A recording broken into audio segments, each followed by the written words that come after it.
सिद्धेभ्यः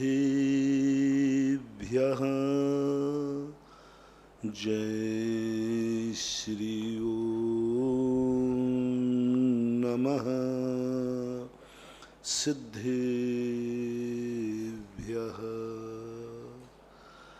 सर्वमंगल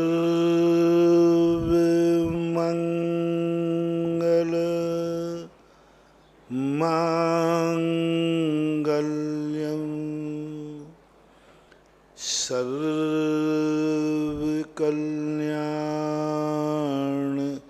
कारकं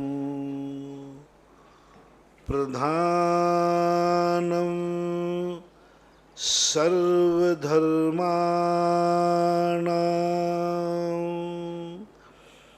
जैनं जयतु शासनं जैनं जयतु शासनं। पंच परमेष्टि भगवान की जय हो। आचार्य श्री गुरुवर कुंद कुंद महाराज की जय हो। आचार्य श्री गुरुवर विद्या सागर महाराज की जय हो।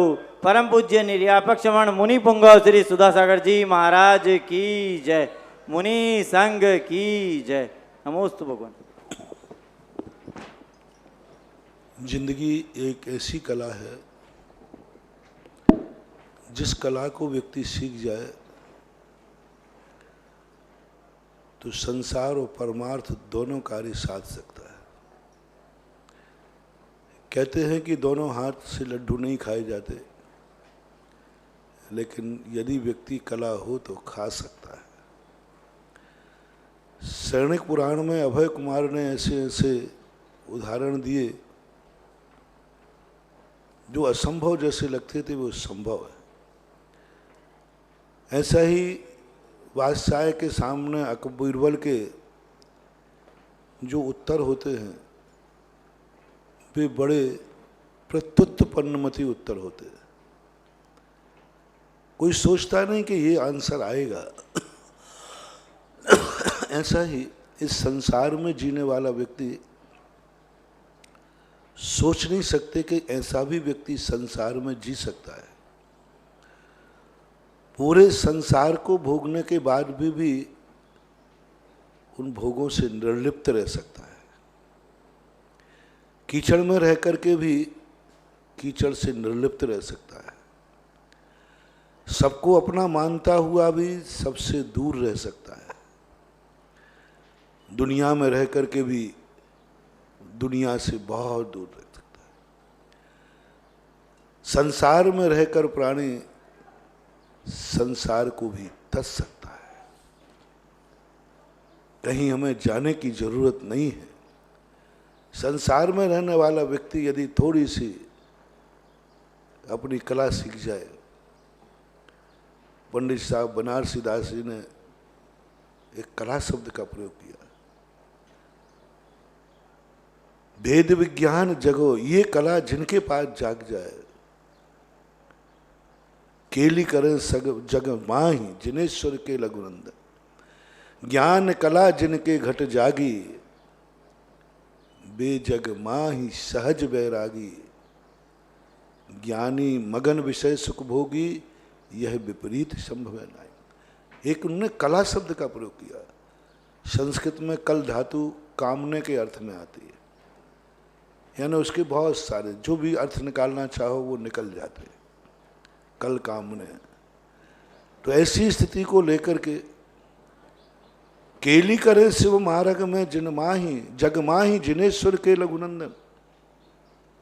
यानी इस संसार में जो जिनेंद्र भगवान के लघुनंदन है, क्योंकि बालक को खेलने के लिए चाहिए, बालक को खेलने का मैदान चाहिए, खेलने के आइटम चाहिए। जब शास्त्रों में कहा कि मुनिराज भगवान का लघुनंदन है, बेटा नहीं कहा, लघु बेटा, बड़ा बेटा नहीं कहा, लघु शब्द का प्रयोग किया। बड़ा महत्वपूर्ण है शब्द। यदि तुम मात बड़ा बेटा कह देते तो बड़ा बेटा खेलता नहीं है, उसको गंभीर रहना पड़ता है, शांत रहना पड़ता है। हंसते समय भी उसको शांति से ठहाका लगा के नहीं हंस सकता। तो उन्होंने एक शब्द डाल दिया, लघु नंदन, सबसे छोटा बेटा है। और सबसे छोटे बेटे को तो खेलने के खिलौने चाहिए, तो मुनिराज को एक लघुनंदन कहकर कहा। उन्होंने केली करा दी, कीड़ा करा दी, खेल खिला दिए। केली करे शिव मार्ग में जगमा ही जिनेश्वर के लघुनंदन। ये संसार में जग में रह करके केली कर रहे, आनंद ले रहे। उन्होंने कहा कि सिद्धालय में बैठकर आनंद लेना कौन सी बड़ी बात है, केवल ज्ञान प्राप्त करके आनंद लेना कौन सी बड़ी बात है। सबसे बड़ा चमत्कार तो ये है कि संसार की आग में बैठ करके भी वो जल नहीं रहा है और आनंद ले रहा है। संसार में रहकर नहीं जल रहा है, वो आनंद ले रहा है। संसार के दलदल में वो फंस नहीं रहा है, आनंद ले रहा है। संसार तो दुख का भंडार है, दुख ही है, दुख मेवा, दुख रूप ही है।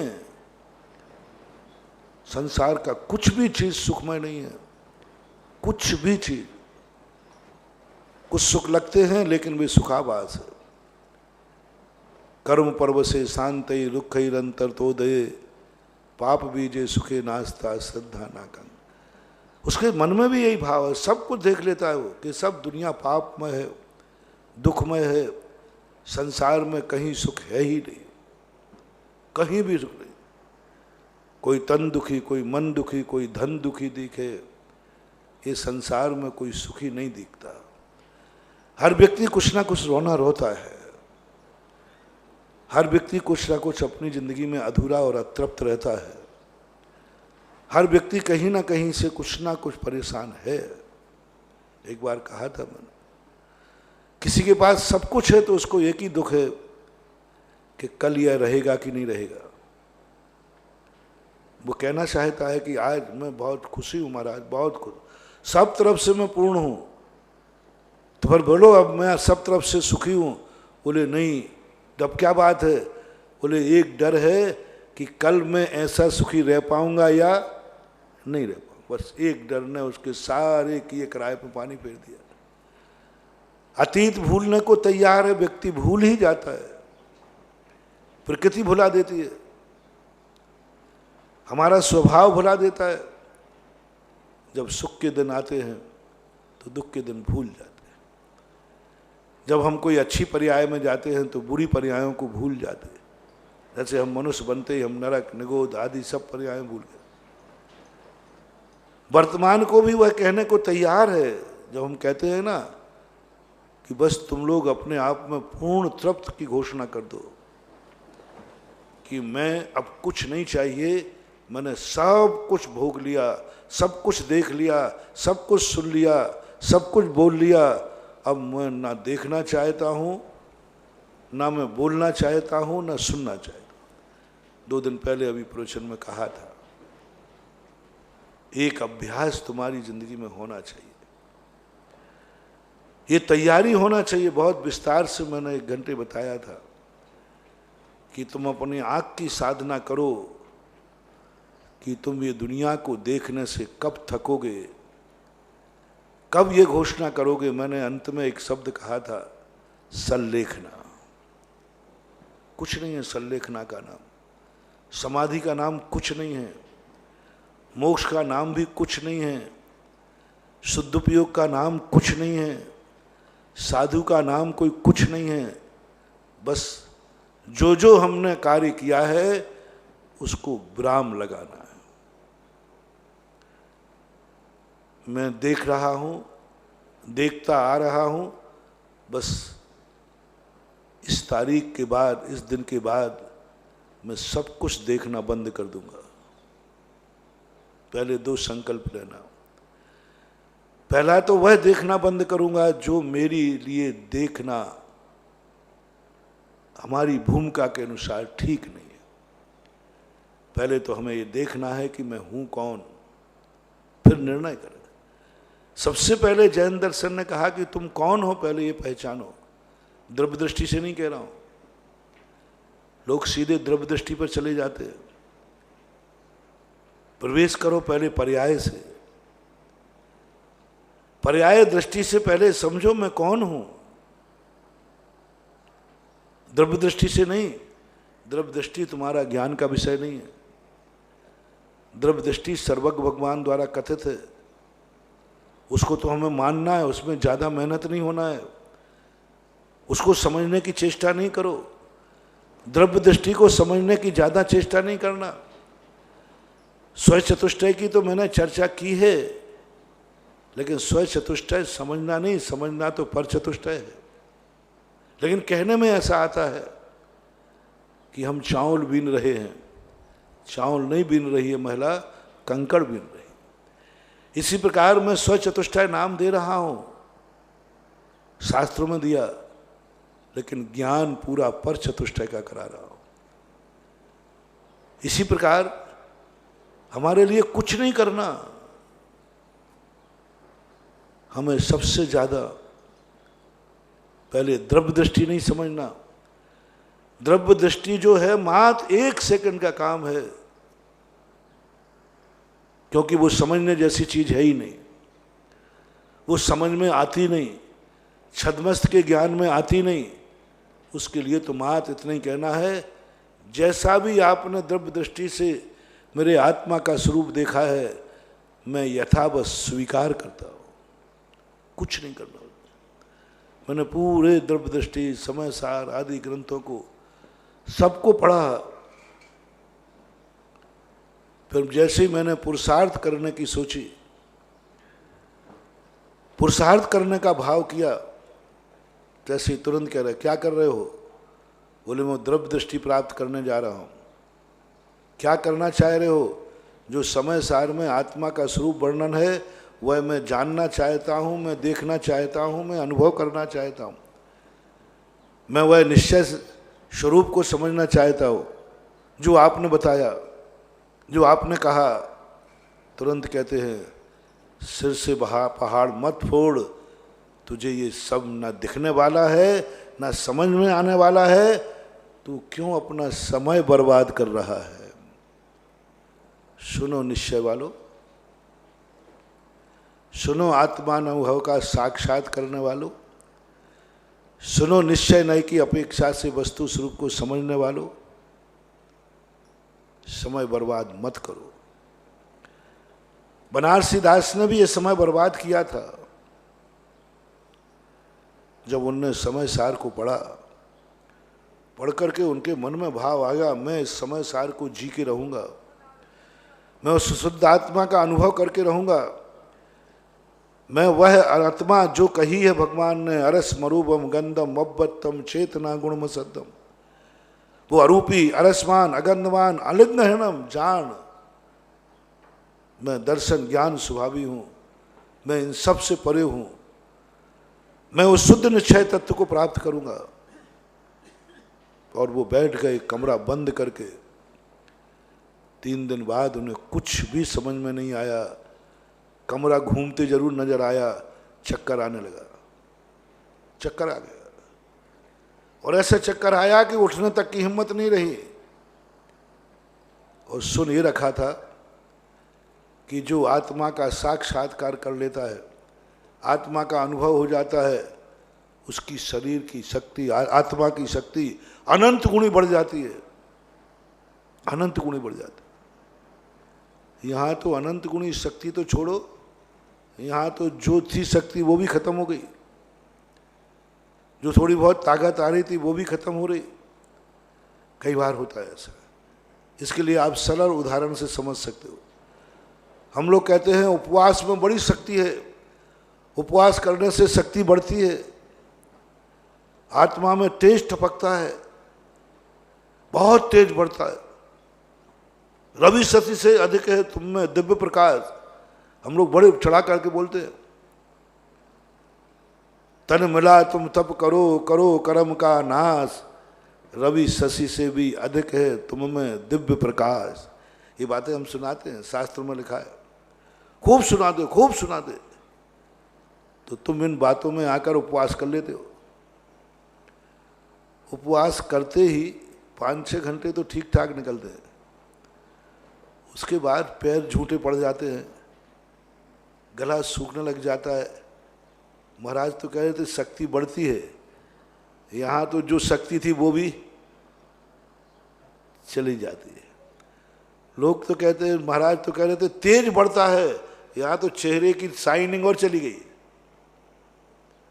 2-4 उपवास में चेहरे पर थोड़ी बहुत शाइनिंग आ रही थी, वो भी चली गई। चेहरा देखने लायक होता है उपवास के बाद। होंठ अलग सूख रहे, गला सूख रहा, सब चेहरा खत्म हो गया। खाने के बाद सूखता है उपवास। अब ये जो बातें हैं, ये बातें सब ऐसी लगती हैं कि और मन होता है कर लेते, लेकिन बाद में तुम बहुत निगेटिव जाते हो, बहुत निगेटिव जाते हो। सब ये महाराज लोग कहने बातें हैं, हमने करके देख लिया उपवास में, ना शक्ति आती ना कुछ आती।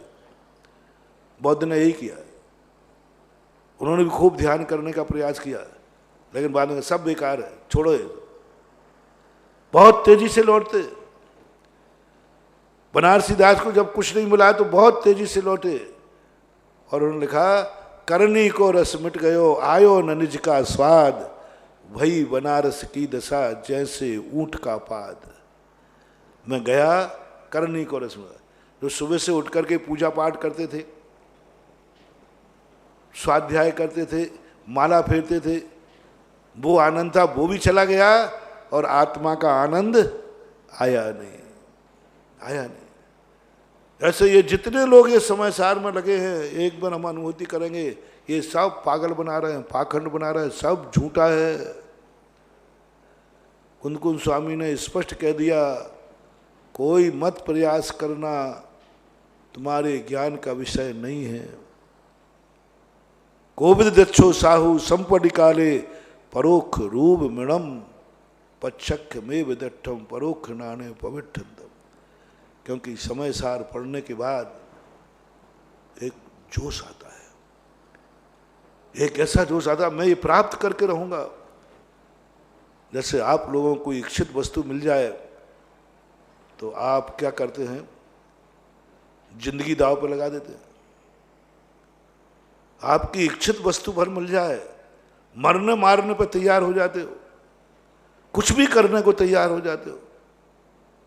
ऐसे ही सम्यक दृष्टि जीव, जैसे ये धन का रागी जीव, धन की बात कहकर देखो कहां कहां पड़े रहते हैं। एक बार एक आसाम के सज्जन थे, बोले महाराज जी आसाम में बहुत खतरा है नक्सलियों का। मैंने कहा अच्छा तो इधर आ जाओ।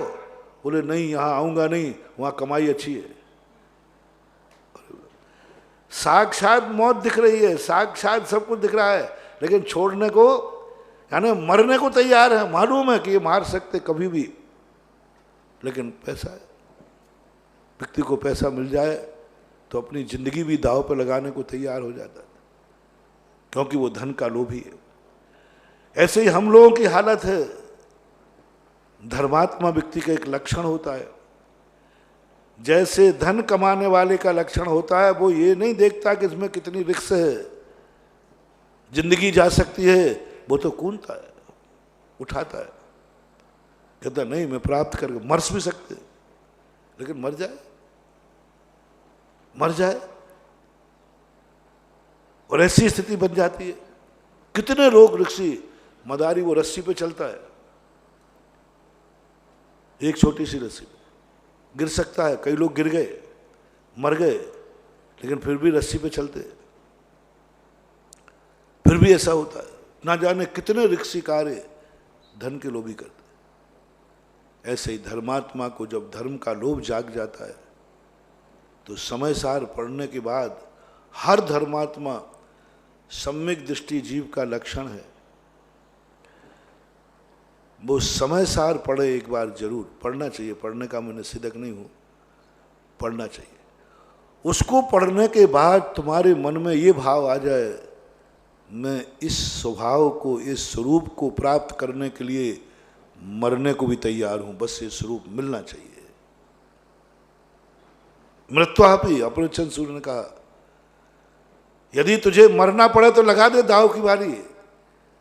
जब एक धन का रागी धन पाने के लिए अपनी जिंदगी दाव पर लगा देता है और मौत के मुख में खड़ा हो जाता है। कितने लोग संसार में हैं, कितना दाव पर लगा रहे हैं। अभी देख लिए धन का कितना लोभ है, दाव पर लगा रहे हैं। जहां लॉकडाउन है लोग मोटरसाइकिल पर बैठकर कचौड़ियां बेच रहे हैं, दाव पर लगा रहे हैं। घर से बाहर गांव गांव में जाके बेच रहे हैं। सब्जी वाला सब्जी बेच रहा है। अब देखो कितनी रिक्स है। इधर डॉक्टर सब कह रहे हैं घर से मत निकलो, लेकिन धन कहते हैं अब जो होगा तो, और हो रहा, कैंसर हो, वो कोरोना हो गया, कचौड़ी बेचने वाले को हो गया, तब भी अभी भी बिक रहा है, अभी भी बेच रहे हैं। कितनी ललक है तुम लोगों की धन के प्रति। यानी दरवाजे पर मौत खड़ी है तो भी आपको उस मौत का डर नहीं है। धन के सामने आपकी प्रिय वस्तु होना चाहिए, फिर आपको ना तो जिंदगी दिखती है, ना दूसरे को मारना का भय दिखता है कि मैं जेल हो जाएगा, और ना स्वयं को मरने का डर लगता है। 90% लोग 24 घंटे में कोई ना कोई कार्य ऐसा करते हैं जिसमें मौत हो सकती है, मौत हो सकती है। गाड़ी का प्रयोग करना, कभी भी एक्सीडेंट, 10 कदम पर एक्सीडेंट हो सकता है, लेकिन फिर भी आप लोग बैठते। कितने धंधे पानी आप लोग करते, जेल हो सकता है, पकड़े जाएं तो जेल में सड़ना पड़ेगा। लोगों को कोई फिक्र नहीं, बोले जेल जब होगा, जेल जब होगा, अभी तो कमा लो। कितना सोच करके। डाकू देखो ऐसे ऐसे स्थानों पर जाकर रात बिताता है जहां दिन में जाने में डर लगता है। कोई सांप खा ले तो, कोई शेर चीता भक्षण कर ले तो, वो कहता हो सकता है, हो सकता है, लेकिन धन मिल गया तो जैसे एक संसारी प्राणी है, यही बस ठीक उल्टा यही नेचर, जब सच्चा धर्म तुम्हारी आत्मा में जाग गया, सच्चे तुम धर्म लोलपी हो, तो आपके मन में भी जब भी धर्म की कोई बात सुनोगे, तुम्हारे मन में आएगा ये धर्म मैं करूंगा, मैं करूंगा। भक्तांबर में आया ना, चौथे 5वें काव्य में है जहां तक, कल्पांत काल पवनोद्यत नक्र चक्रम को वा तरी तुमल बंभु निधिम भुजाभ्याम। जिस सरोवर में, जिस समुद्र में नक्र चक्र भरे हुए हैं, यानी मगरमच्छों का समूह भरा हुआ है, ऐसे समुद्र को भुजाओं से कौन तैरेगा, कौन तैरेगा। तो बताओ कितना भयंकर चीज रख दी पहले, कौन तैरेगा ऐसे समुद्र को। तो मानतुंग आचार्य कहते हैं, सोहम तथापि जग, सोहम तथापि जगता, हाँ ऐसे कुछ है ना, सोहम मैं तैरूंगा, मैं कूदूंगा। अरे तो अपना दर्पण में देख ले रे चेहरा। सोहम तथापि तव भक्ति वशान मुनीसो कर्तुम स्थितुम विगत शक्ति प्रीत्यात्म वीर्यम अभिचार्य मृगी मृगेन्द्रम नाभेति किम निज शिशो परिपाल। क्या गजब है भक्तांबर के, तो एक एक श्लोक में मरने में भी जान आ जाती है, मरने वाला भी उठ के खड़ा हो जाता है। जिसकी होनहार भली है, भव्यता जिसकी पकड़ने वाली है, उसको तो सुनकर के ऐसा लगता है भुजाएं की नसें फूलने लग जाती हैं। क्या कहा कि ऐसा कौन करेगा, भगवान की स्तुति करने में कौन समर्थ है। यानी भगवान की स्तुति करने का अर्थ है समुद्र को भुजाओं से तैरना। मानतुंग आचार्य ने बीड़ा उठा लिया, मैं करूंगा। लोगों ने कहा कैसे कर रहे हो, तुमने थोड़ा विचार नहीं किया। बोले क्या विचार करना, तुमने इस पर कभी विचार किया। बोले नहीं किया। तो बिना विचारे कार्य करना कहां तक उचित है। मानतुंग आचार्य से वो कोई नहीं जीत सकता। उन्होंने कहा कि तुम बिना विचारे कह रहे हो कि मैं ये कार्य मैं करूंगा, विचार किया। बोले नहीं किया। तो बिना विचारे कैसे कर लिया? बोले दुनिया में बहुत सारे कार्य ऐसे जो बिना विचारे किए थे। बोले कौन से कार्य हैं? प्रीत्यात्म वीर मविचार मृगी मृगेंद्रम नाभेति किम निज सुसु परिपालनार्थम। वो मृगी कहाँ विचार करती है कि सामने शेर है,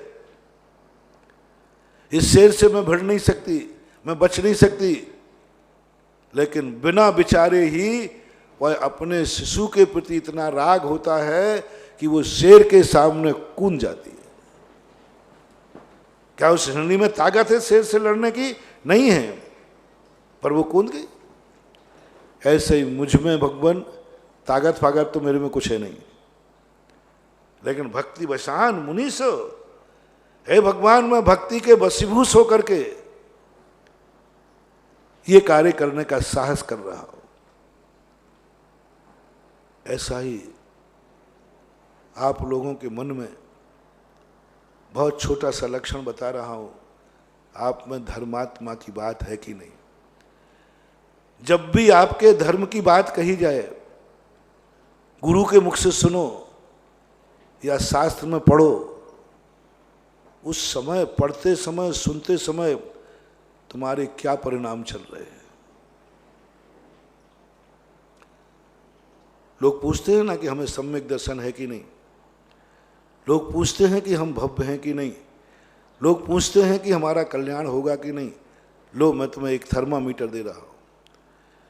जब भी तुम जिनवाणी के पन्ने पढ़ो और गुरु के मुख से प्रवचन सुनो और कोई भी धर्म की बात कही जाए,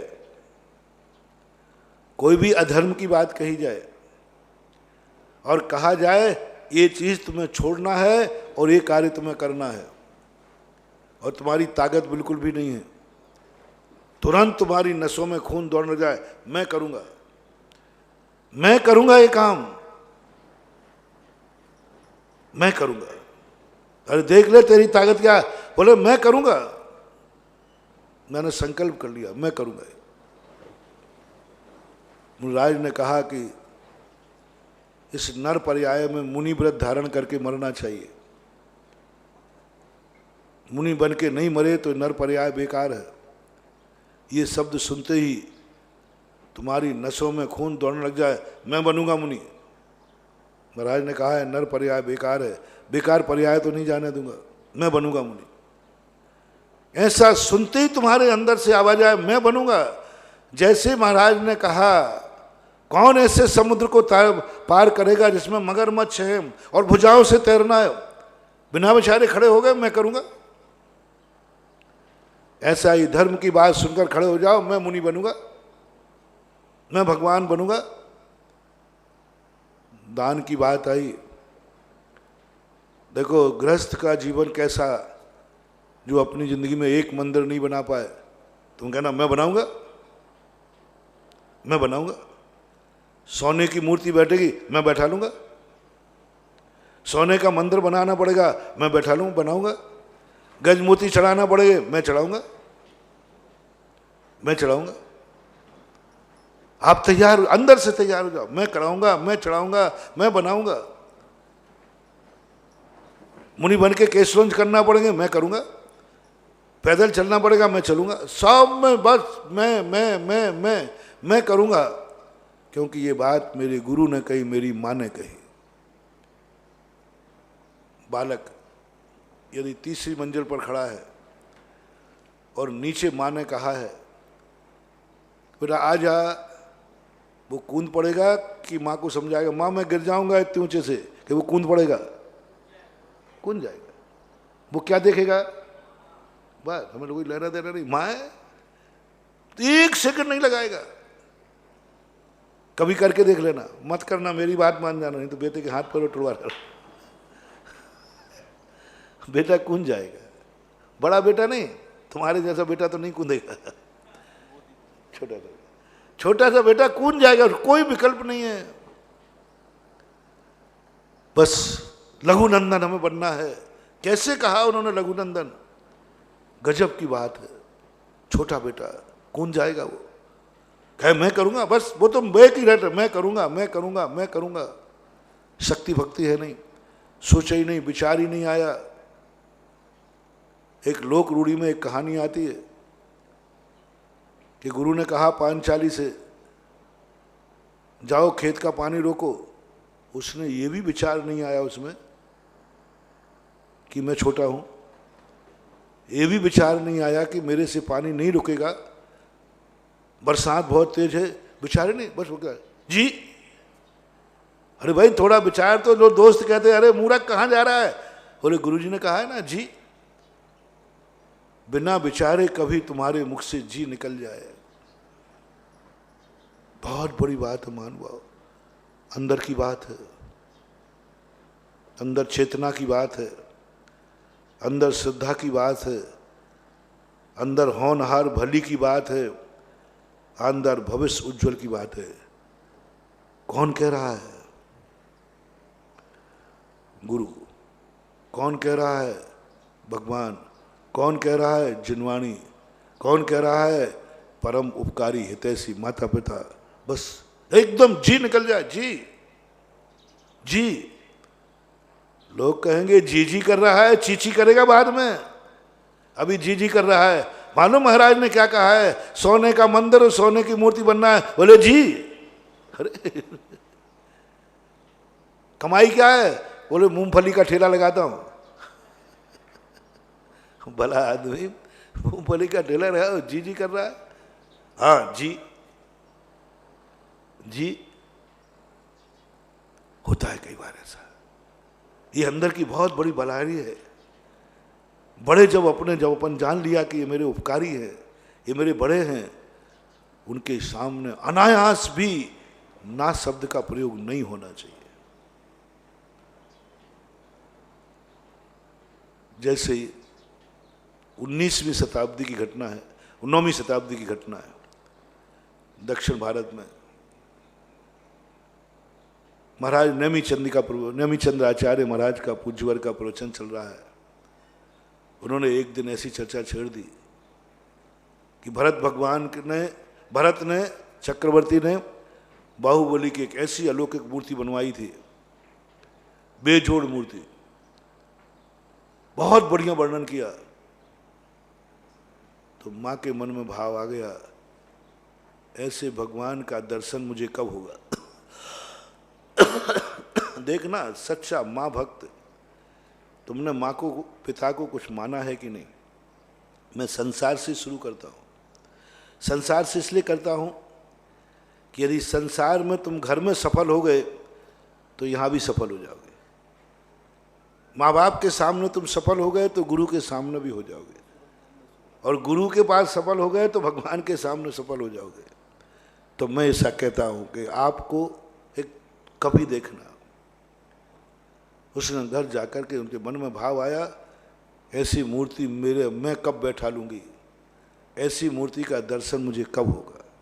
दो बात है।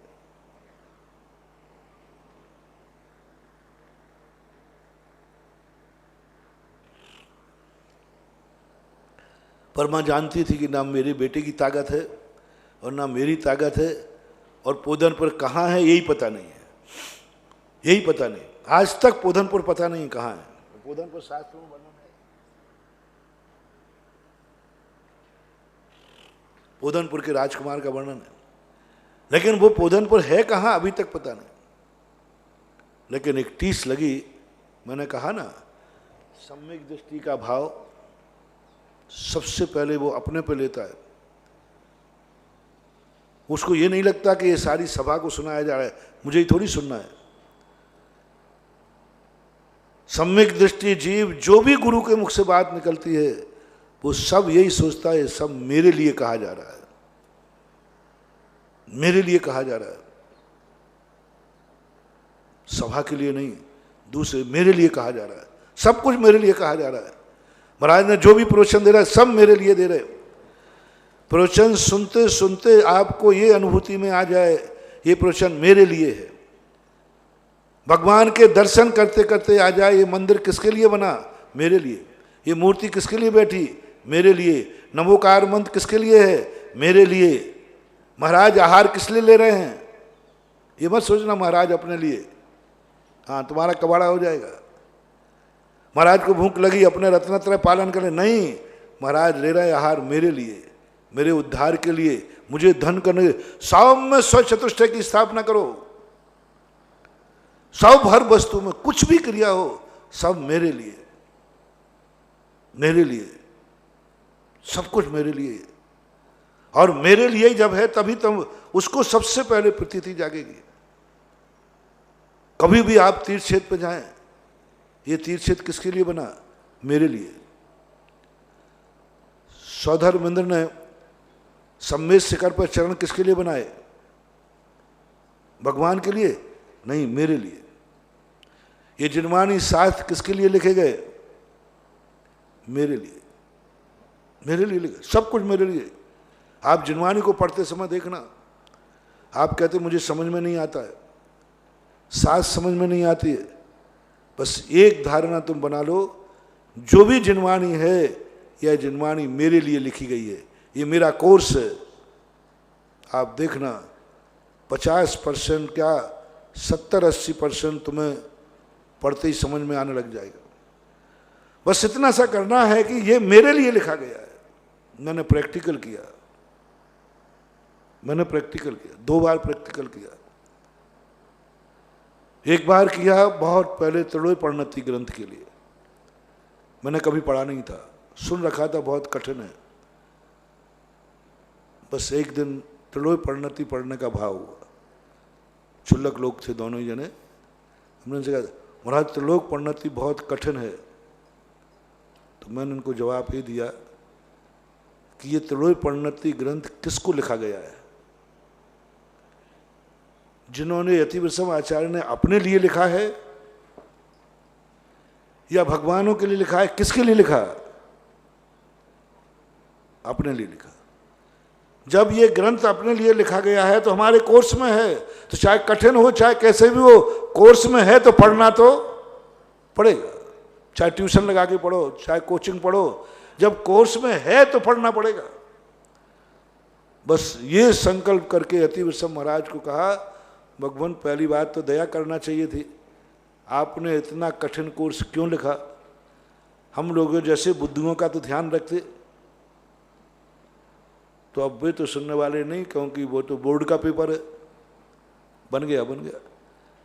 तो हमने भी कहा भगवान जब तुमने हमारे लिए ही लिखा है, हमारे मन में उस दिन ये नहीं आया कि ये सारे बड़े बड़े विद्वानों को, बड़े बड़े महाराजों को इनके लिए लिखा गया। उस दिन प्रतीति में आया ये ग्रंथ मेरे कोर्स में है, और मेरे कोर्स में है तो मुझे पढ़ना पड़ेगा, मन मार के पढ़ना पड़ेगा। कोर्स में है वो, मन ने बहुत आनाकानी की, लेकिन मैंने मन को समझाया कोर्स में पढ़ो, नहीं समझ में आए तो भी समझो। और बस यही बात लेकर के शुरू कर दी, और पूरी त्रिलोक परिणति का ऐसे लग गया जैसे हम पूर्व जन्म से पढ़ करके आए हो।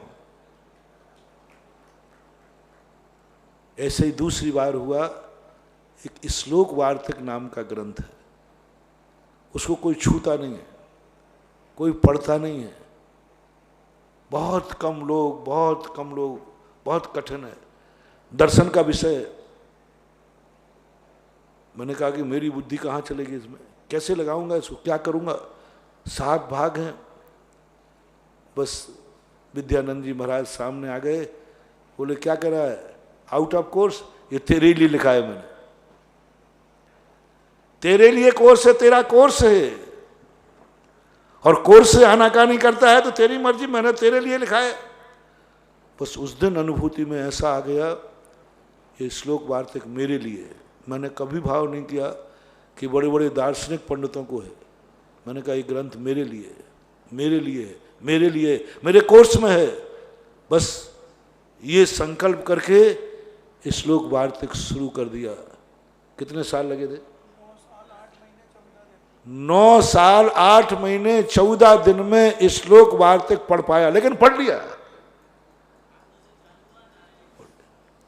9 साल 8 महीने 14 दिन में एक श्लोक वार्तिक ग्रंथ हुआ।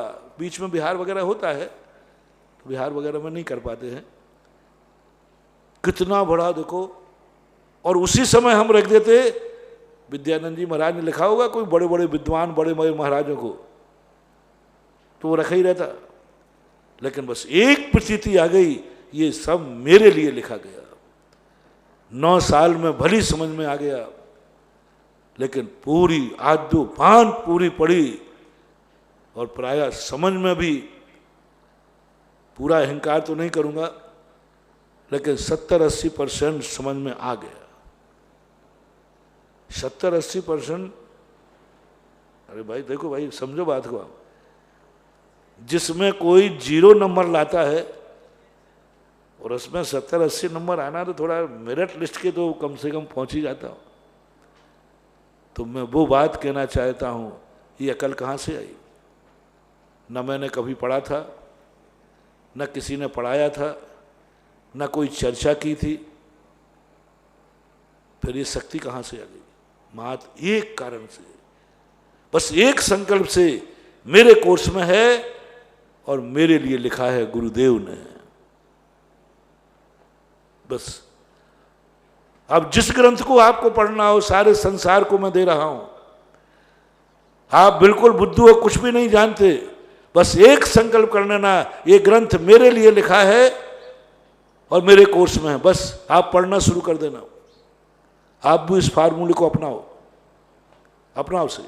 मैंने तो अपना लिया, तुम भी अपनाओ। देखकर कठिन मत करना, मैंने तुम्हारे लिए लिखा है, ऐसा मान के चलो आचार्य महाराज ने। देखो तुम्हारे ज्ञान का क्षोभ कितना बढ़ता है। तुम्हारे मंदिर जाने का मन नहीं होता, मंदिर जाने का मन नहीं होता, बस तुम कुछ नहीं करना, इतनी सोचना ये मंदिर किसके लिए बना है।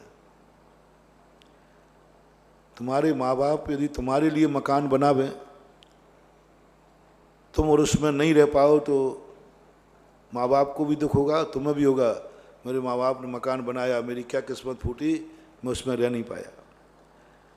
मंदिर को देख कर कहो ये मंदिर मेरे लिए बना, ये मूर्ति मेरे लिए बनी, ये पंचकल्याणक मेरे लिए हो रहा है, भगवान के तो कल हो रहे हैं, मेरे कल्याण के लिए हो रहा है। इसलिए जब तुम्हारे मन में सब तरफ स्व चतुष्टय, सब मेरे लिए, सब मेरे लिए, सारी वो लिखा रहता है ना रेल में, सरकार की संपत्ति अपनी संपत्ति, ऐसा ही लिख डालो तुम्हें, सारे धर्मात्माओं की संपत्ति मेरी संपत्ति, महाराज जो कर रहे वो मेरी संपत्ति, महाराज जो कर रहे सब मेरी संपत्ति, भगवान जो कर रहे सब मेरी, जिनगुण संपत्ति हो मध्यम, ये सब कुछ मेरी है, मेरी है। और जैसे ही मेरी भाव आएगा, आपको परम स्व चतुष्टय का दर्शन हो जाएगा। आपको ये नहीं लगेगा कि महाराज का प्रवचन है, आपको लगेगा मेरे लिए तो है। बस एक ऐसा, और ये परिणति जब आना चाहिए, जब अंदर की श्रद्धा जागे। जी चामुंड राय कहता है, माँ उदासीन रह गई, माँ को मालूम था ना मेरे में दम है। जब नेमीचंद महाराज को भी भगवान का दर्शन नहीं हुआ, वही कह रहे पता नहीं, लेकिन एक टीस लगी। करना और नहीं करना, होना और नहीं होना, बात सवाल ललक की है। संसारी व्यक्ति भी कई बार ऐसे सदमे में चला जाता है, गम में चला जाता है, टीस लग जाती है जिसको वो प्राप्त नहीं कर पाता। ऐसे असंभव, आप पुराणों में पढ़ो, लोगों को ऐसी ऐसी टीसें लग जाती, होने ही नहीं वो काम, लेकिन टीस लगी, वो काम कर ही नहीं पाएगा, टीस लगी। बस भाई ये नहीं होना, तो वो कहता मुझे मालूम है कि नहीं होना, लेकिन मेरे मन में सुनते ही मन में भाव आ गया, इस वस्तु को मैं कब प्राप्त करूंगा, ये कार्य मैं कब करूंगा।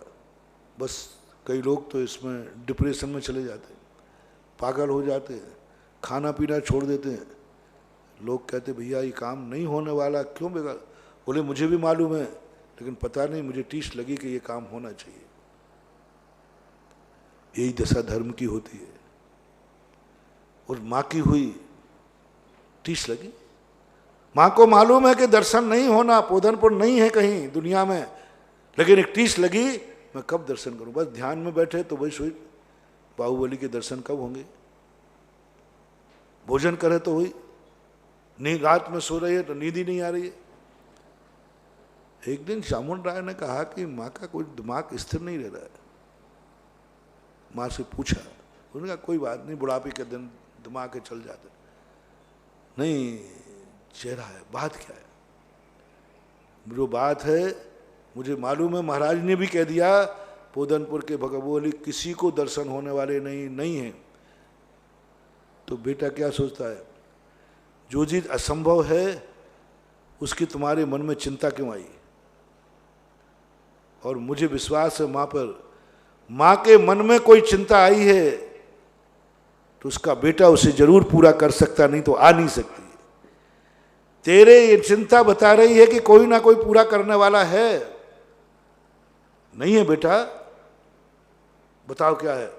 बोले महाराज ने प्रवचन में ये बात कही, इसलिए मुझे टीस लगी कि मैं कब प्राप्त करूंगा। पहला लक्षण सारे संसार के लोगों से मेरा कहना है कि जब भी तुम जिनवाणी में गुरु से पढ़ो, कोई भी असंभव कार्य क्यों ना हो, पर तुरंत टीस लगना चाहिए, मैं करूंगा, मुझे न टीस लग जाए बस। सिद्धों का स्वरूप बनो, पढ़ो, और तुम्हें टीस लग जाए मैं सिद्ध कब बनूंगा, ऐसा स्वरूप मैं कब पाऊंगा। बनना नहीं है पंचम काल में, लेकिन सिद्धों का स्वरूप पढ़ते ही तुम्हारे मन में एक भाव आ गया, मैं कब बनूंगा, ऐसी अंदर से हुक उठना चाहिए। समझ लेना तुम भव्य हो, आसन भव्य हो। कठिन मत मानना, एक एक मत टाल देना। महाराज ने सिद्ध भगवान बनने की बात कही है, पंचम काल में बनना ही नहीं, मत टालना। तुम्हारी दृष्टि में पंचम काल नहीं आना चाहिए, तुम्हारी दृष्टि में तुम्हारी असमर्थता नहीं आना चाहिए, तुम्हारी दृष्टि में यही आना चाहिए गुरु ने कहा है तो मुझे बनना है बस। अरे भाई, इस पंचम काल में सिद्ध नहीं बना, वो तो मुझे भी मालूम है कि पंचम काल में नहीं बनोगे, लेकिन मुझे बनना है। मुझे मन में टीस लग चुकी, बस मैं सिद्ध बनूंगा, सिद्ध बनूंगा, मुझे बनना है, बनना है, बनना है। अब उठते बैठते खाते पीते एक ही लगन, मैं सिद्ध बनना है, सिद्ध बनना है। गुरु ने भी कह दिया, बेटा मैंने तो यूं वर्णन सुनाया था इस पंचम। बोले महाराज मुझे सवाल इसका नहीं, मुझे मालूम है कि नहीं बनना, लेकिन मुझे सिद्ध बनना है, मुझे सिद्ध बनना है। टीस लगी। मंदिर तू नहीं बना पाएगा सोने का, नहीं मुझे सोने का मंदिर बनाना है। तेरी जायदाद कितनी है? बोले पत्थर के भी बनाने लायक नहीं है। तेरे पास पूंजी कितनी है? बोले मिट्टी के भी बनाने लायक नहीं है, लकड़ी का भी नहीं बना पाऊंगा, इतनी जायदाद नहीं है मेरे पास। फिर क्या कर रहा है? बस सोने का मंदिर बनाऊंगा, सोने का मंदिर बनाना है, बनाऊंगा नहीं, भविष्य में नहीं, सोने का मंदिर बनाना है, सोने की मूर्ति बैठाना है, सोने का छत्र चढ़ाना है, सोने के चवर ढोलना है। जो जो महिमा सुनी, जो जो पढ़ी, सब मुझे करना है। मुझे मुनि बनना है, मुझे अरहंत बनना है, मुझे सिद्ध बनना है, मुझे शुद्धोपयोग प्राप्त करना है, मुझे बाहुबली जैसी तपस्या करना है, मुझे सुकौशल जैसा ध्यान करना है। सब में एकदम व्यापकता कर दो, है मैं करना है, और कर कुछ नहीं पाना पर है। बस माँ सम्यक दृष्टि थी, माँ ने कोई इतना नहीं सोचा कि उसका क्या टेंशन करना, जब गुरु ने खुद कह दिया कि बाहुबली के दर्शन नहीं होंगे, अब उसको क्या टेंशन करना। बुद्धू आदमी, बुद्धू नहीं। यदि वो उस समय अपने आप को ज्ञानी मान लेती ना, तो सारे जगत को गोमटेश बाहुबली, यदि वो ये कह के टाल देती माँ, जब होने ही नहीं तो क्या सोच रहा, पता नहीं बाहुबली कहाँ है। सुनाई होगी महाराज ने कोई कहानी, अपन को तो मिलना ही नहीं, महाराज ने पहले ही कह दिया, अब मिलना नहीं तो क्या मतलब। देखना असंभव चीज को, जो निश्चित हो चुका पोदनपुर के बाहुबली नहीं मिलना, लेकिन बस मन में टीस लगी, कब दर्शन होंगे, कब दर्शन होंगे, कब दर्शन होंगे। अब ऐसी माँ का बेटा भी कैसा। बेटा मुझे बाहुबली, मेरा चेहरा इसलिए उतरा है कि मैं बाहुबली भगवान का वर्णन जो पूज्य गुरुदेव ने किया है, उन बाहुबली के दर्शन करने का बार बार मन आता है। खाते समय आता है, सोते समय आता है। सोते समय बस वही झूलता है महाराज का प्रवचन, नींद ही नहीं आ रही। खाते समय वही दिखता है। तो चामुंड राय क्या कहता है, हाथ पकड़ लिया माँ का, चलो मैं कराऊंगा दर्शन। अरे माँ तो आधी पागल थी, ये तो पूरी पागल है। माँ तो आधी पागल थी, ये पूरा पागल है। ये तो माँ तो सोच ही रही है, ये तो कहे चलो मैं कराऊंगा दर्शन। अरे बावला कहेगा है कहाँ पोधनपुर। बोले माँ के मन में भाव आया है तो कहीं ना कहीं तो है। पूछते पूछते बताते कि लंदन पहुंच जाता है व्यक्ति। पूछते पूछते चलो तुम तो घर से बाहर निकलो पहले। अरे भाई है कहाँ तू, बुढ़ापे में मुझे कहाँ भटकाएगा, कहाँ मारेगा, है कहाँ पहले पता तो कर ले। बोले जहाँ चाहे वहाँ राय। गजब की कहानी है चामुंड राय की, गजब की। मैं तो समझ ही नहीं पाता कि, और ये कहानी मुझे उसी समय याद आती है जब मैं ये तुम्हारा चौथा श्लोक बोलता हूँ ना, प्रीत्यात्म वीर्यम विचार मृग। इस समय ये सारा वो चामुंड राय का दृश्य आ जाता है कि असमर्थ होकर के भी कैसे कह दिया होगा मानतुंग आचार्य ने, मैं करूंगा ऐसे समुद्र को मैं तैरूंगा जिसमें मगरमच्छ भरे पड़े हैं। चामुंड राय ने किस बल पर कह दिया पता नहीं, एड्रेस नहीं, कुछ नहीं, चलो हाथ पकड़ लिया। माँ घबरा गई, बावला कहेगा तुझे मालूम नहीं। बोले बावली तो तू है, मैं बावला नहीं हूं। मेरी तो आत्मा बोल रही है कि यदि तू सच्चा बेटा है तो माँ की चिंता दूर कर। और मेरा विश्वास है माँ को वही चिंता आती है जो चिंता दुनिया दूर करे या नहीं करे, बेटा जरूर करता है।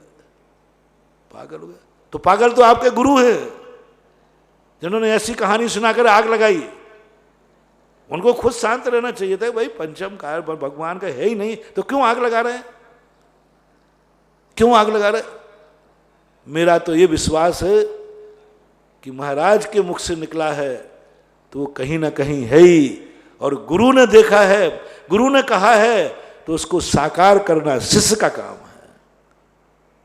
आप उनकी शिष्या हैं, आपका काम साकार करना। मैं आपका बेटा हूं।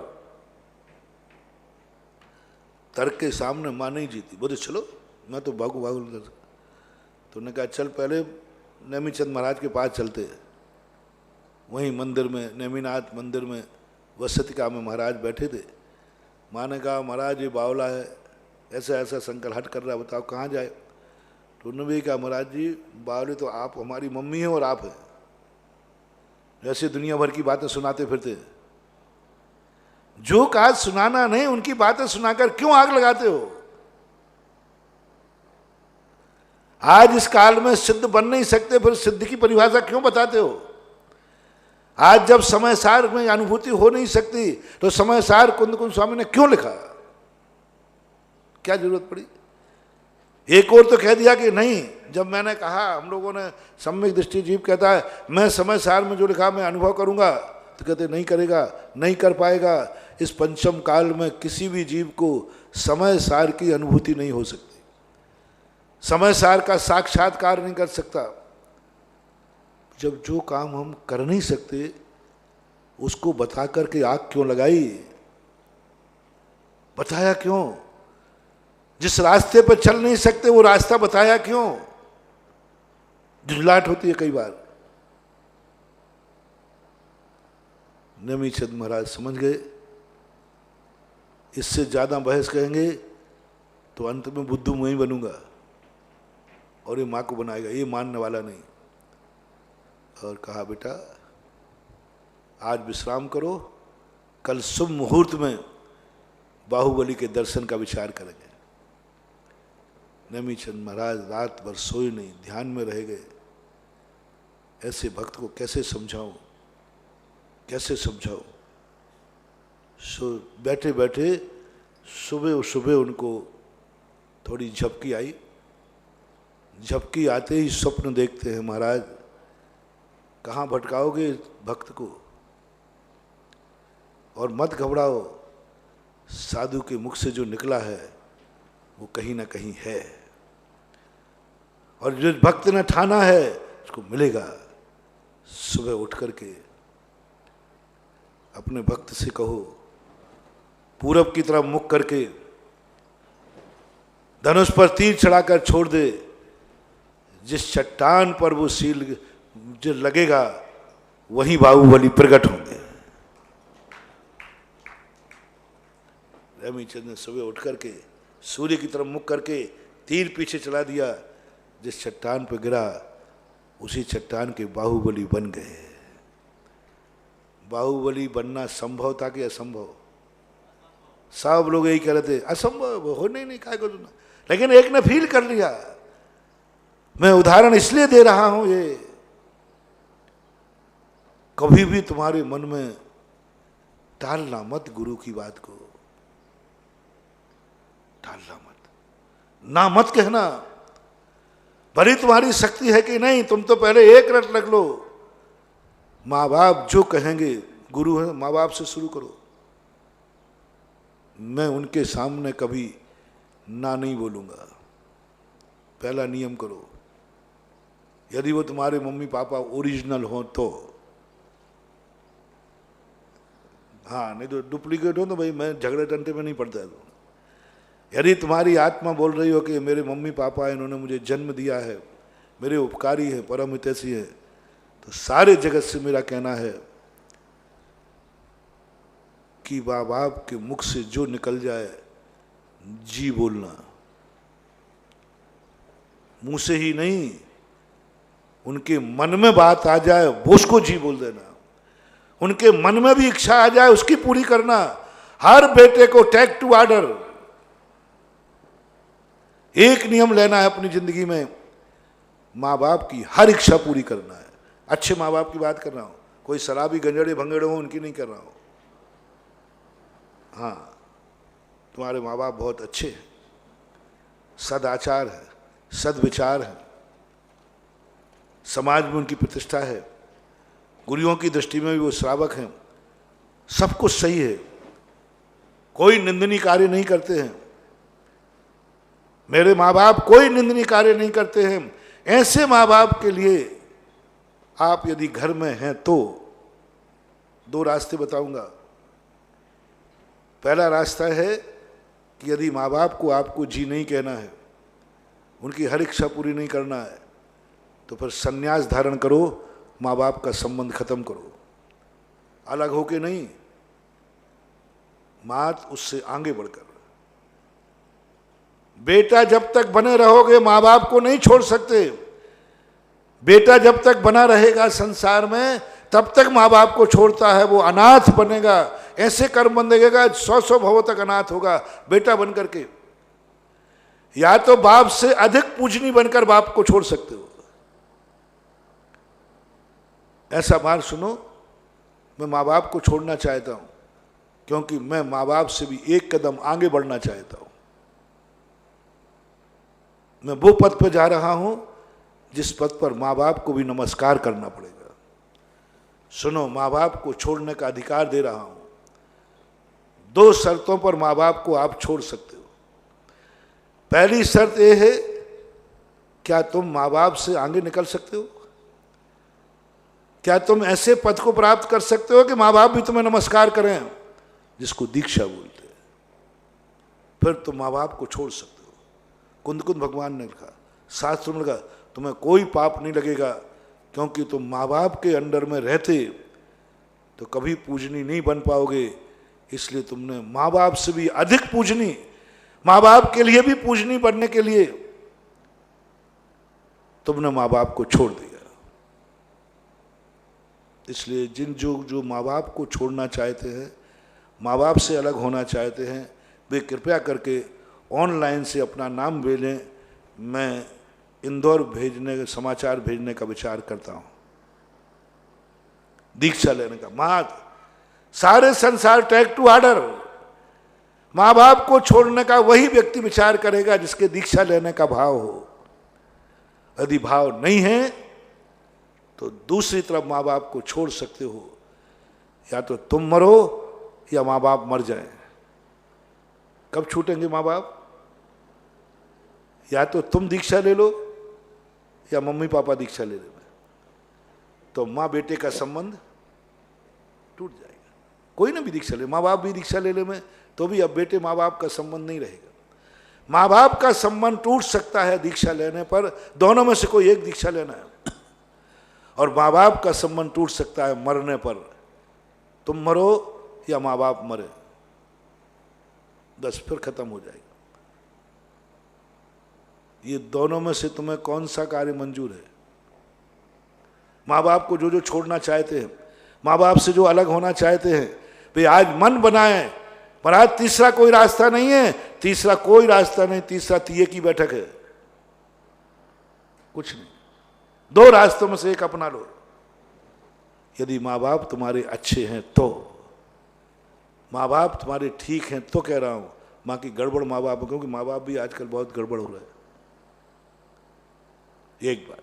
दूसरा, यदि नहीं है, नहीं छोड़ना चाहते, महाराज मैं मरना भी नहीं चाहता हूं, मेरे माँ बाप मरे ये भी नहीं, क्योंकि मेरे माँ बहुत अच्छे हैं, बहुत बढ़िया हैं, उनके माँ बाप पर मुझे गर्व है, उनके कारण मेरी शान है, इसलिए मेरे माँ बाप की छाया मुझे हमेशा बनी रहे। कोई बात नहीं, मैं जबरदस्ती नहीं मार रहा हूँ, और महाराज मैं भी नहीं मरना चाहता हूँ, मैं इतना खराब थोड़ी हूँ कि मर जाऊँ। कोई बात नहीं, तुम भी जियो, तुम्हारे माँ बाप भी जिए। मैं तो वो आशीर्वाद देने के लिए तैयारी कर रहा हूँ कि तुम्हारे माँ बाप की उम्र इतनी हो जाए कि तुम्हारी जिंदगी में कभी माँ बाप की अर्थी भी तुम्हें नहीं निकालना पड़े। होते माँ बाप की अर्थी नहीं जाते, तीर्थंकर ऐसे ही बेटे होते हैं। माँ बाप के जैसे ही तीर्थंकर जन्म लेते, माँ बाप जब घर में रहते उनके माँ बाप नहीं मरते, किसी अर्थी में नहीं जाते, उनके घर में कोई मरते ही नहीं है। ऐसा वरदान तुम्हें देना चाह रहा हूं कि तुम भी खूब जियो, तुम्हारे माँ बाप भी खूब जिए। बस एक नियम लेना है, एक छोटा सा नियम है, एक छोटा सा नियम है, मैं कभी मम्मी पापा के लिए जो भी वो कहेंगे ना कहेंगे, ना सोचेंगे, और ना ही मैं करने की बात करूंगा जी, बल्कि मन की बात भी पता चल जाएगी तो भी मैं उसे पूरा करूंगा। बस इतना सा नियम ले लो। यदि मम्मी पापा अच्छे हैं तो मैं उनको जी कहूंगा। क्या कहें महाराज जी, वो कुछ भी कह दे तो हाँ, कुछ भी कह दे, कुछ भी कह दे, मैं कुछ भी नहीं कह रहा हूं। महाराज जी उनका क्या भरोसा, पता नहीं क्या कह रहे हैं, वे आपके चेले और हैं, और कहीं कह दिया जितने बड़े बाहुबली, इतनी बड़ी सोने की मूर्ति बनाओ, आपका भी कोई ठिकाना नहीं, आप भी बहुत ऊंची किताब हैं, और हमारे मम्मी पापा आपके चेले हैं, और आपने किसी दिन हवा भर दी और उनने घर जाके कह दिया बेटा आज तो सोने की मूर्ति बनेगी विश्व के बड़े बाबा, फिर क्या होगा? हो सकता है, हो सकता है, मैं बिल्कुल मना नहीं करूंगा, हो सकता है। महाराज हमारी इनकम तो देखो क्या है, इनकम तो देखो, नौकरी कर रहा हूं, इनकम तो देखो, अभी खर्च भी नहीं। हो सकता है, ये भी संभव है कि 1 रुपये की तुम्हारी इनकम नहीं है और गुरु के मुख से सोने की बात निकल सकती है, और माँ बाप भी कह सकते हैं सोने की मूर्ति बनाओ। तब भी मैं कह रहा हूं तुम्हें एक ही शब्द बोलना, जी। जी बहुत रहस्य। उस चामुंड राय की शक्ति नहीं थी, समर्थ नहीं था, महातंत्र चेतना से कहा जी मैं करूंगा। आज जगत को एक माँ बाप के जी कहने का परिणाम सारे जगत को गोमटेश बाहुबली मिल गए।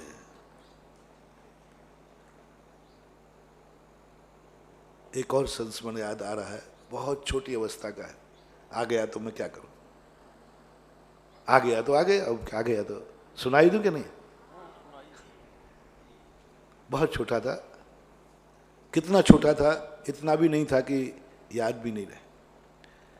एक महाराज थे, उनकी शक्ल अभी भी ध्यान में आ रही, बहुत लंबे लंबे थे, वृद्ध थे काफी। उनके पास नमोस्तु करने गया तो अक्सर कर साधुओं की आदत होती है बच्चों से पूछने की, क्यों मुनिराज बने, मुनि महाराज बनेगा? ये साधा तो पुराने साधुओं की प्राय यही आदत होती है,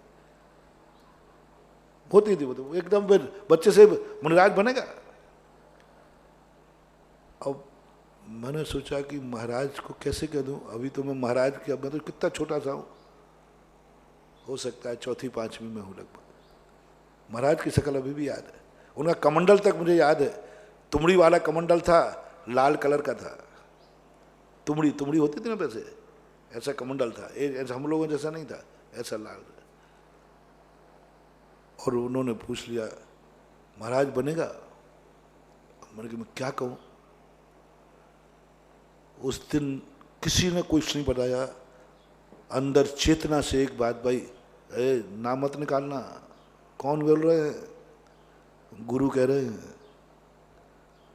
एकदम ऐसा झटका लगा, एकदम क्या कहूं, इस छोटी अवस्था में महाराज बनेगा? महाराज को सोचना चाहिए किससे पूछ रहे। लेकिन अंदर से एक आवाज आई, नहीं, गुरु को मना नहीं करना,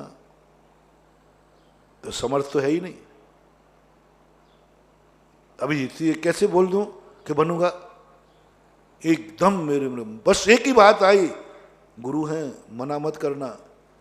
जैसे उन्होंने कहा, मुश्किल से आधा मिनट, क्या सेकंड मान लो, मेरे मुंह से एकदम बड़े जोश का जी जी शब्द निकला। मात्र सोचकर बड़ों के सामने मना नहीं करना, जी। अब जी तो कह दिया, तो बन अब जी कह दिया, तो बन अब जी कह दिया, तो तुरंत अब बुद्धि दूसरी भी चल गई। दोनों हाथ में लड्डू खा लिए मैंने। अब इधर उनका सम्मान भी जी कह दिया, जी बनूंगा। और दौड़ लगाई जम के, दौड़ते दौड़ते कहते आप जैसा जब बूढ़ा हो जाऊंगा तब बनूंगा। भाग गया। अब जब बूढ़ा होऊंगा जब देखी जाएगी। कहने का भाव ये कि यदि कभी अपने उपकारी के प्रति ऐसा भाव आ जाए, आप लोग भी साधना करो, तपस्या करो, भावना करो कि हे भगवान, और कोई समर्थ दे या ना दे, कम से कम इतनी अकल दे देना कि मैं अपने उपकारी के सामने जी के अलावा कुछ ना बोल सकूं। मेरे मुंह से ना नहीं निकलना चाहिए। जो जो उपकारी है, जो जो तुम्हारे आदर्श हैं, माँ बाप से शुरू करो। पहली साधना करो, माँ बाप के मुख से निकलोगे, कभी मेरे मुख से जिंदगी में ना नहीं निकले। बस एक वरदान मांगो आज सब लोग अपने भगवानों से, एक वरदान मांगो सब नवोकार मन से, एक वरदान मांगो अपने गुरुओं से, और एक आज से बाद संकल्प करो कि मेरे अपने जीवन में माँ बाप के सामने ना नहीं निकलेगा। कभी भी कुछ भी कहें, क्या कहेंगे मुझे पता नहीं, मेरी समर्थ है कि नहीं। जाओ, यदि ये साधना तुम्हारी हो गई मन से, वचन से, काय से, तो 100 भवों तक तुम कभी अनाथ नहीं होगे, और एक दिन तुम तीर्थंकर जैसे माता पिता पाओगे। तीर्थंकर जैसे माता पिता मिलेंगे कि किसकी साधना का परिणाम है कि मैंने नियम लिया कि मैं माँ बाप के कभी ना का विचार नहीं करूंगा। महाराज शक्ति नहीं है तो चामुंड राय की कौन सी शक्ति थी? मेरी कौन से मुनि बनने की शक्ति थी? मात मैं तो ये कहता हूं, उस दिन यदि मेरे मुंह से ना निकलता तो आज मैं मुनि नहीं होता, और उस दिन का जी का परिणाम है गुरु के सामने अंतर चेतना से निकला था, आज तुम्हारे सामने बैठा हूं। इसमें मेरा कोई पुरुषार्थ नहीं, मात इतना सा पुरुषार्थ था। गुरु ने कहा है ना मत बोलना, और शक्ति है नहीं, समर्थ है नहीं, जानता कुछ है नहीं, कुछ भी नहीं, क्या पता क्या क्या चीज होती है, लेकिन बस निकल गई आवाज। यह सबसे बड़ा सगुन। मैंने बहुत बार कहा, अपनी आत्मा जितनी बड़ी जोशाचार्य है, अपनी आत्मा जितना सत्य बोलती है, दुनिया कभी नहीं बोलती है। अपनी आत्मा जितनी ज्योतिष है, हम उसकी बात को सुनते नहीं हैं। हम दुनिया की बातें सुनते हैं। दुनिया की बातें सुनने से हमें समय ही नहीं, हम आत्मा की क्या सुने। दुनिया की बातों से हमें टाइम ही नहीं, मैं आत्मा की क्या सुनूं। अपनी आत्मा का देखो, कोई भी कार्य करने के पहले अपनी आत्मा संकेत देती है, पहला समय पकड़ो, पहला जैसे तुमने वो कार्य करने को कहा, तुरंत आत्मा में भाव आएगा ये कार्य ठीक होगा या नहीं होगा। बस पहला क्षण पकड़ना है, पहला विकल्प पकड़ना है। नियम से जो आत्मा में भाव आएगा वही होगा। दुनिया का कोई ज्योतिष इस पर काम नहीं कर सकता।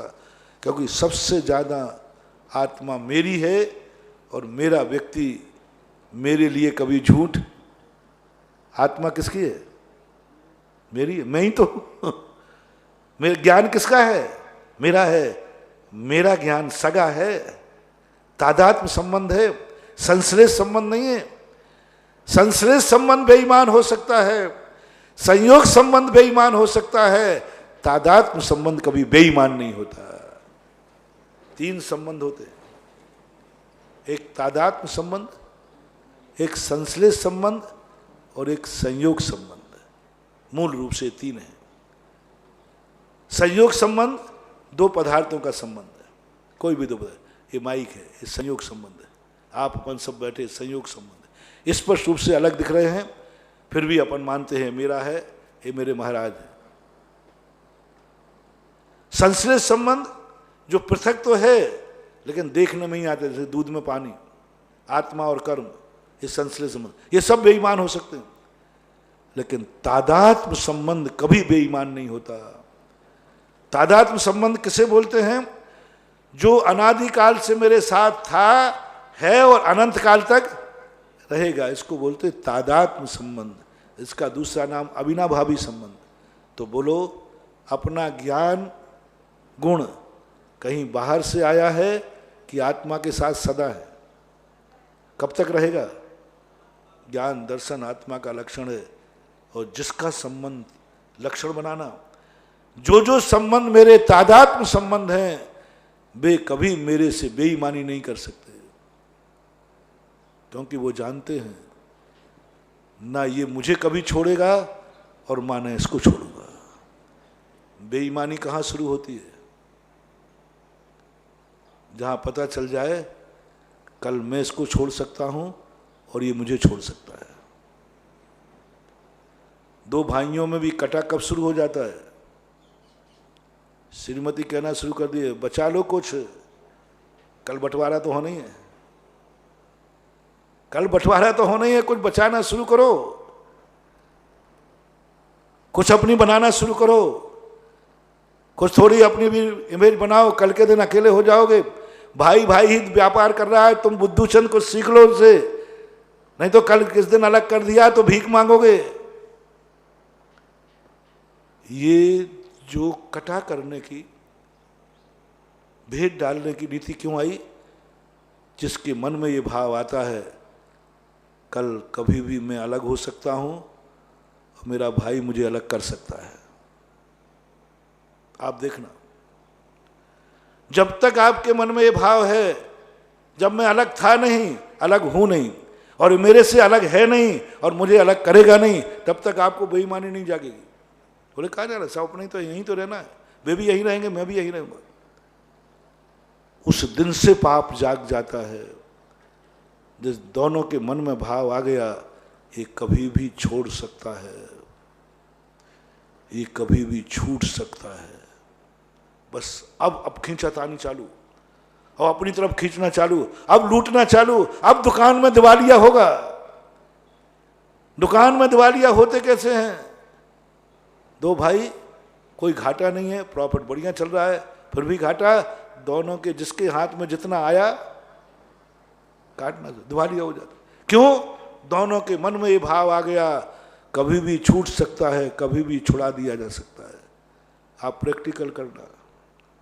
मैंने कई बार कहा, मैं जो बोलता हूं उसको अनुभव में लाना, उसका प्रैक्टिकल करना। कब तुम्हारे मन में दुराव आता है, कब तुम्हारे मन में बेईमानी आती है, कब तुम्हें शोषण करने का भाव आता है, कब आता है कि मैं, जब तुम्हें पता चल गया कि हमें कभी भी छूटना है, अलग होना है, अलग होना। माँ बाप से भी हो जाए, जब उसे चला जाए कि माँ बाप मुझे अलग कर सकते हैं और मैं माँ बाप से अलग हो सकता हूं, बस वो अपना बचाव शुरू कर देगा, बेईमानी चालू हो जाएगी। यदि घरों में बेईमानी से बचना है तो सबको एक ही सोचना पड़ेगा, जन्म भी मेरा एक घर में हुआ है तो मरण भी एक घर में होगा, सारी बेईमानी खत्म हो जाएगी। जिनके साथ मेरा जन्म हुआ है,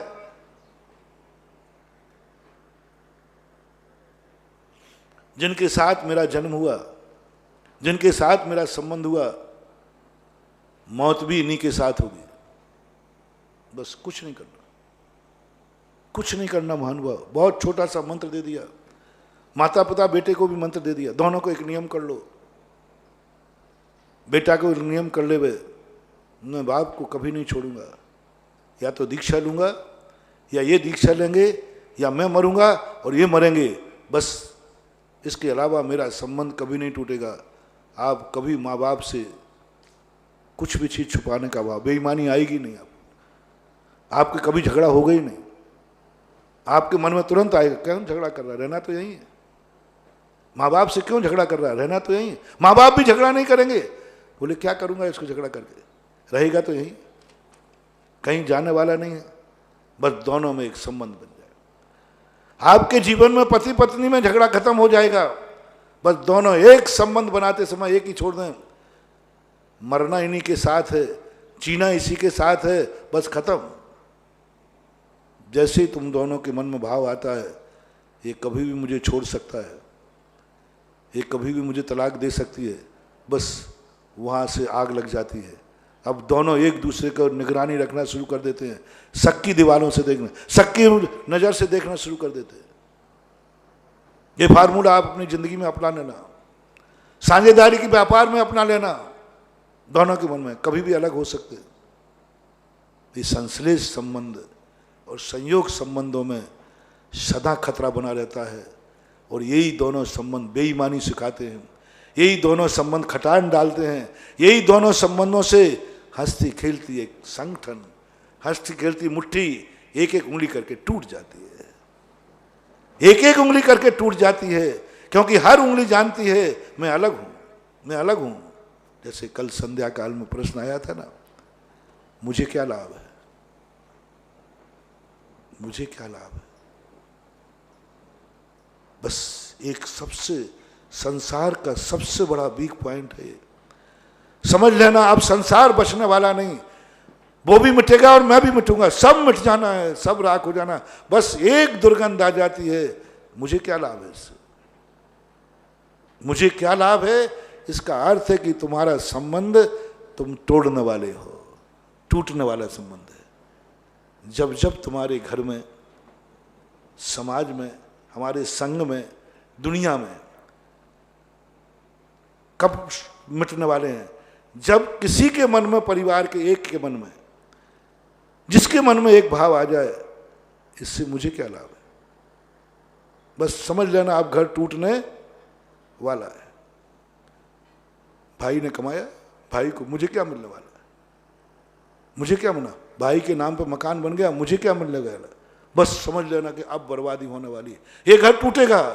क्योंकि हर व्यक्ति के मन में एक भाव आ गया, मुझे क्या लाभ है।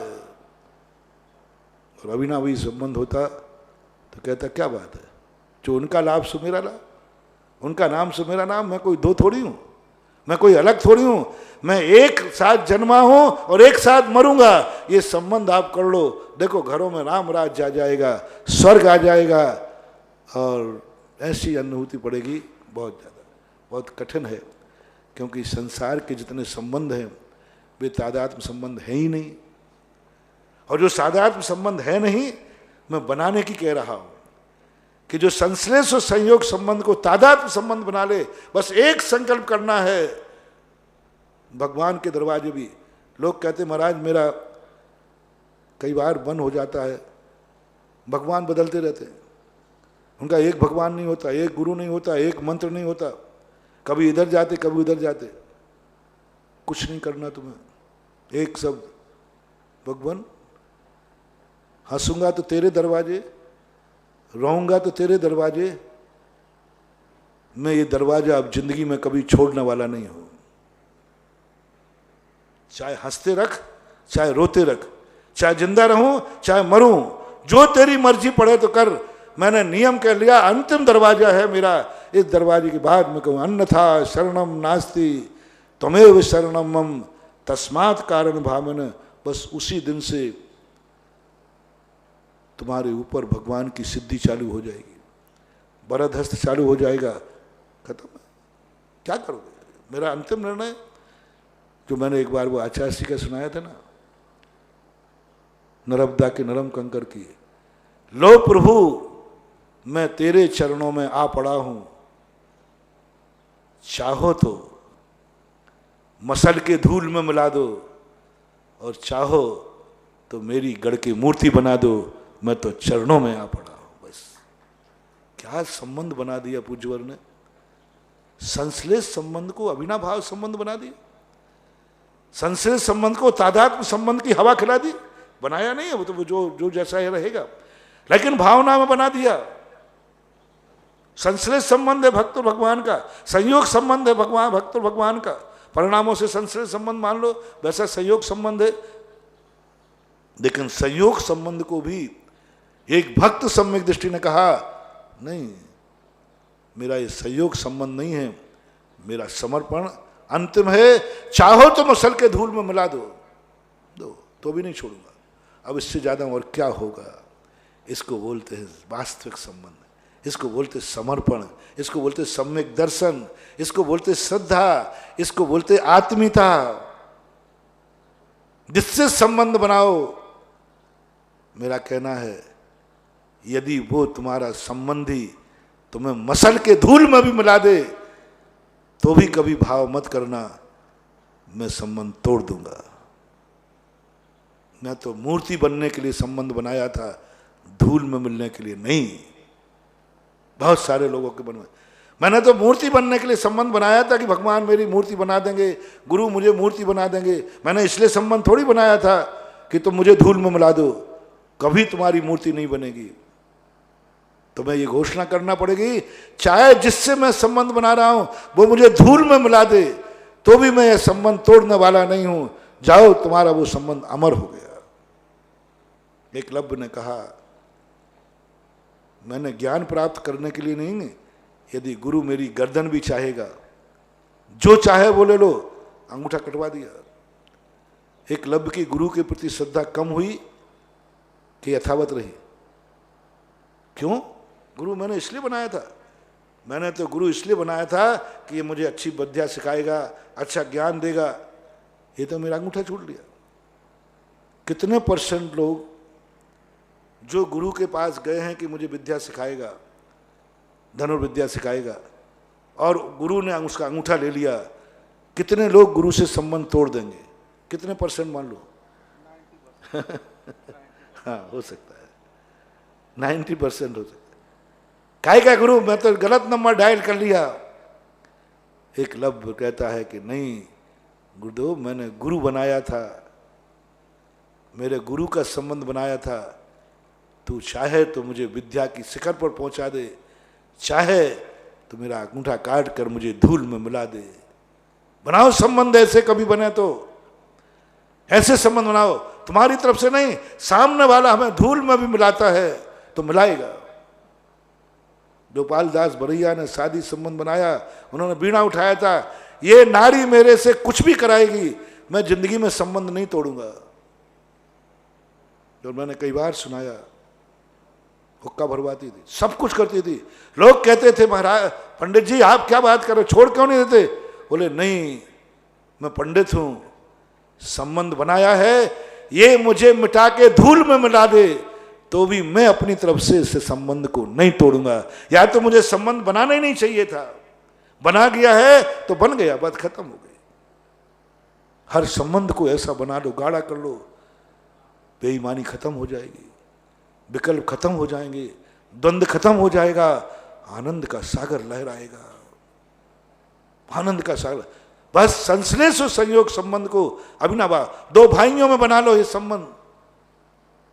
हम दो भाई एक साथ जन्मे हैं, एक साथ मरेंगे, बस बेईमानी करेगा ही नहीं कोई, क्योंकि एक साथ रहना, एक साथ मरना है। तुम तो थोड़ी सी अकल आते ही बस तुम्हारे मन में आए अपन को तो अलग होना है, शादी होते ही अलग होना है, व्यापार शुरू करते ही अलग होना है, नौकरी पर लगते ही अलग होना। एक दुर्गंध घुस गई, एक कीड़ा घुस गया, तुरंत भाव मन में आ जाता है अपन को तो अलग होना ही है एक दिन। आप लोग भी कहने लगे आकर दो भाई अंतुगत्वा कब तक रहेंगे, एक दिन तो अलग। ये जहर निकालो समाज में से। हम दो भाई एक साथ जन्मे हैं, एक साथ रह रहे हैं, एक माँ से जन्म लिया है, तो एक ही स्थान पर मरेंगे और एक ही साथ मरेंगे। जब होगा जब हम टूटेंगे नहीं, कभी सब कुछ खत्म हो जाएगा। जो कल मैंने कहा, ये दुर्गंध सबसे बड़ी चल रही है, मुझे क्या लाभ है, मुझे क्या लाभ है, मुझे क्या लाभ है। ये दुर्गंध ही भेद डालती है, जो हमें मिलना चाहिए वो नहीं मिलता और दूरियां बढ़ती जाती हैं। दो भाई भाई की तरह जन्मते हैं और दुश्मन की तरह मरते हैं, भाई की तरफ जन्मते हैं और दुश्मन की तरह मरते हैं। इसलिए मेरा आपसे कहना है, संश्लेष और संयोग संबंध को एक तादात्म्य संबंध के स्वभाव की तरफ ले जाओ। या तो संबंध बनाओ मत, पहले से संबंध बनाओ मत, करो संकल्प करो मैं किसी से संबंध नहीं बनाऊंगा, मैं संबंधों से परे रहूंगा, मैं संबंधों से परे रहूंगा, कोई मेरा नहीं है और मैं किसी का नहीं हूं, कोई ना नथी रे, मुझे किसी के सहयोग की जरूरत नहीं और मैं भी किसी का सहयोगी बनने की योग्यता नहीं रखता, मैं किसी से संबंध नहीं बनाऊंगा। और यदि तुमने संबंध बनाई ही है, बना ही रहे हो, संबंधों के बिना तुम्हारा चलेगा नहीं, तो बंधुओं एक बार संबंध बनाओ। बार बार संबंध बनाना, बार बार संबंध तोड़ना, ये जिंदगी को बहुत खतरे में डाल देगा। हर व्यक्ति संदेह में हो देखा, जो उसका नहीं हुआ मेरा क्या होगा। एक बार कोई बेईमान हो जाए तो लोग बुला दे तलाक शुदा को, सब कहते जब उसकी नहीं हुई तो मेरी क्या होगी। बेईमान व्यक्ति सब हमेशा एक दाग लग जाएगा, दाग लग जाएगा, और ऐसा दाग लगेगा कि जहां भी जाओगे वहां एक ही आवाज हो गए, वो वहां का नहीं रहा तो यहां क्या रहेगा, ये दाग लग जाए। इसलिए एक संबंध बनाओ, और एक संबंध भक्तांबर में बार बार उन्होंने एक ही बार कहा, तुम्हारे लिए भक्तांबर की सिद्धि होगी, बस बदलना नहीं भगवान को, एक में वो तादात्म्य संबंध बना दो। संयोग संबंध को तादात्म्य संबंध बनाना है ज्ञान से, पढ़ना है, उसको एक तो कर नहीं सकते, पढ़ना है, प्रज्ञा के द्वारा, ज्ञान के द्वारा इस संबंध को अमर कर दो, शाश्वत कर दो, अविनाशी कर दो। जब तक हमारे हाथ में है तब तक मैं इस संबंध टूटने नहीं दूंगा और तोड़ूंगा नहीं। तो ये साथ मैंने कही ज्ञान की बात जो कहना थी, ज्ञान अपना तादात्म्य संबंध वाला है, वो कभी झूठ नहीं बोलता। तुम सुनो, शांति से बैठकर आवाज सुनो, अंदर से आवाज आएगी, अंदर से आवाज आएगी, वही आवाज आएगी, कह दे जी। पर मम्मी पापा तो ऐसी शर्त रख रहे हैं जो मैं जिंदगी में पूरी नहीं कर पाता हूं। कह दे जी, कौन कह रहा है? दुश्मन? बोले माँ बाप कह रहे, कह दे जी। महाराज जी तो कह दूं, लेकिन करूंगा क्या? देखो संदेह मत करो, बन जाओ बालक। माँ ने कहा कुंजा बेटा, कुंजा। महाराज हाथ पैर टूट गए तो बस तो बट, परंतु लेकिन कौन कहा है? माँ ने कहा है, बस कुंज जाओ। पांचाली ने कुछ नहीं सोचा, चला गया। उसकी बस की बात थी नहीं, उसके काम में आने वाला नहीं था, काबू में आने वाला नहीं, चला गया। गुरु ने कहा है जी। लड़के कह रहे हैं दूसरे बच्चे, अरे तू पागल है, क्या करेगा? बोले गुरु ने कहा है जी, चला गया। और सही में पानी रुका के नहीं रुका? नहीं रुका, स्वयं लेट गया। गुरुजी पूछे, बोले बेटा ये क्या कर रहे हो? बोले आपने कहा था। तो मैंने ये थोड़ी कहा था। बोले ये नहीं है, ये भी तो नहीं कहा था। आपने तो पानी रोकने कहा, जैसे बना मैंने पानी रोक दिया। आज शक्ति बिना विचार के भी बड़ों की बात पर जी कहने वाला अमर हो गया, अमर हो गया। मुझे मानतुंग आचार्य महाराज का ये श्लोक बहुत प्यारा लगता है, क्योंकि मैं भी असमर्थ हूं, मैं भी शक्तिहीन हूं, और उन्होंने बहुत बड़ी ताकत दे दी। महानुभाव, बड़ों के द्वारा जब भी तुम्हें कोई कार्य मिले, तुम्हारे बड़े उपकारी बड़े जो तुम्हारे आदर्श हैं, और तुम्हारी शक्ति नहीं है, आप कुछ मत करना, इस श्लोक को पढ़ना चालू कर देना। कौन सा श्लोक? सोहम तथापि तव शक्ति बसान मुनि सो। कर्तुम स्तवम विगत शक्ति रपि प्रवृत्या प्रीत्यात्म वीर्यम विचार्य मृगी मृगेंद्रम ना भेति किम निज शिशो परी। बस इस श्लोक का, ये महान शक्तिमान श्लोक है, विल पावर बढ़ाने वाला, शक्तिहीन को शक्ति देने वाला, असंभव को संभव बनाने वाला यह श्लोक है। इस श्लोक को सिद्ध करो, इस श्लोक को ध्यान करो, इस श्लोक को अपने जीवन में ढालने का प्रयास करो, देखो क्या होता है चमत्कार। इस श्लोक पर विश्वास करो, बहुत बड़ी शक्ति। भक्तांबर का एक एक श्लोक मंत्र है, शक्ति है, साधना है। एक एक श्लोक को यदि व्यक्ति साध लेवे तो ऐसे असंभव कार्य कर लेगा, जैसे कि चामुंड राय ने गोमटेश बाहुबली का, जैसे कि उसने बांध बांध के पानी को रोक कर गुरु को अमर कर दिया, जैसे कि एकलव्य ने असंभव। बस तुम्हारे लिए एक ही बात, आज का साधना मंत्र, अपने आदर्शों से जी कहना सीखो, सब कुछ हो जाएगा। महावीर भगवान की जय।